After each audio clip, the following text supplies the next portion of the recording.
প্রিয় দর্শক, আসসালামু আলাইকুম।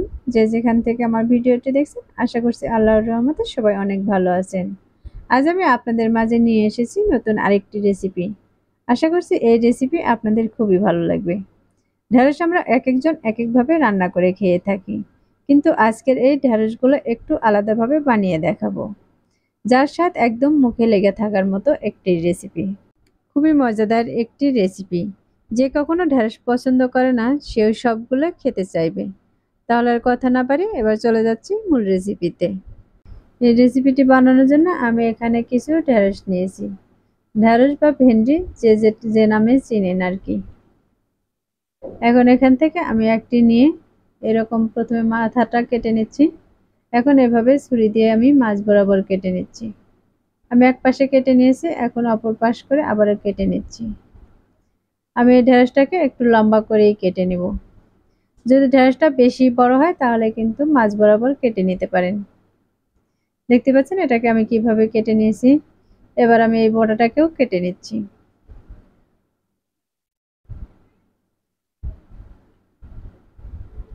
আমি একইভাবে সবগুলো ঢেঁড়সকে কেটে নিব।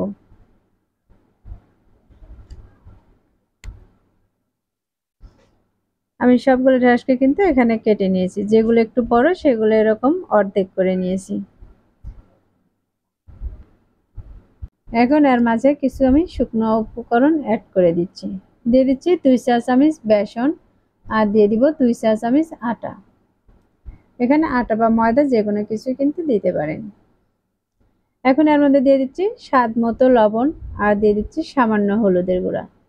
দিয়ে দিচ্ছি হাফ চা চামচ ধনিয়া গুঁড়া, 1 চা চামচ লাল মরিচের গুঁড়া। দিয়ে দিচ্ছি সামান্য গরম মশলা গুঁড়া, আর হাফ চা চামচ জিরে বাটা, আর 1 চা চামচ আদা রসুন বাটা।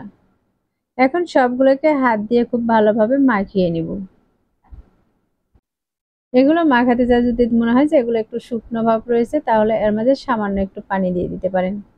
এখানে খুব বেশি পানি দিয়ে মাখানোর প্রয়োজন নেই। আমি হাত দিয়ে এটাকে ভালোভাবে মিশিয়ে নিয়েছি। দেখতে পাচ্ছেন এগুলো কিন্তু আমার মাখানো হয়ে গেছে। এটাকে আমি সাইডে নিয়ে নিচ্ছি। এখন এগুলো ভাজার জন্য কড়াইতে দিয়ে দিচ্ছি 2 টেবিল চামচের মতো সরিষার তেল। এখন এই তেলের মাঝে দিয়ে দিব মাখানো ঢেঁড়সগুলো।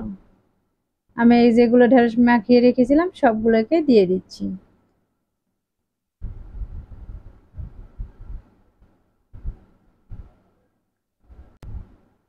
আমি এখানে সবগুলোকে দিয়ে দিয়েছি। এখন এক পাশে একটু লাল হয়ে আসলে এগুলোকে উল্টিয়ে নিব। এগুলোকে বেশ কয়েকবার এভাবে নেড়েচেড়ে ভেজে নিতে হবে। এই ঢেঁড়সগুলোকে ঢাকনা দিয়ে ভেজে নেওয়ার প্রয়োজন নেই। এখন এর মাঝে আমি আরো কিছু সরিষার তেল দিয়ে দিচ্ছি। এই ঢেঁড়সগুলো কিন্তু সরিষার তেল দিয়ে ভাজলেই খেতে ভালো লাগবে। তেলটা দেওয়ার পর এটাকে আমি আবারও উল্টে পাল্টে কিন্তু ভেজে নিচ্ছি। আর এ পর্যায়ে দেখতে পাচ্ছেন ঢেঁড়সগুলো কিন্তু একদম সেদ্ধ হয়ে গেছে। আমি এটাকে আরো 1-2 মিনিটের মতো এভাবে ভেজে নেব। আর এ পর্যায়ে কিন্তু চুলার আঁচটা একদম মিডিয়াম টু লোতে রেখে দিতে হবে।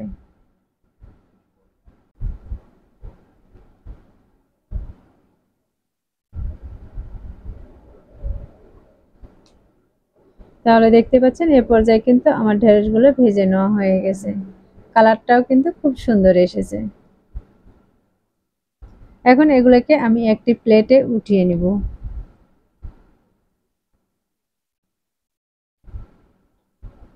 আশা করছি আমার ঢেঁড়সের এই ইউনিক রেসিপিটা আপনাদের কাছে খুবই ভালো লেগেছে।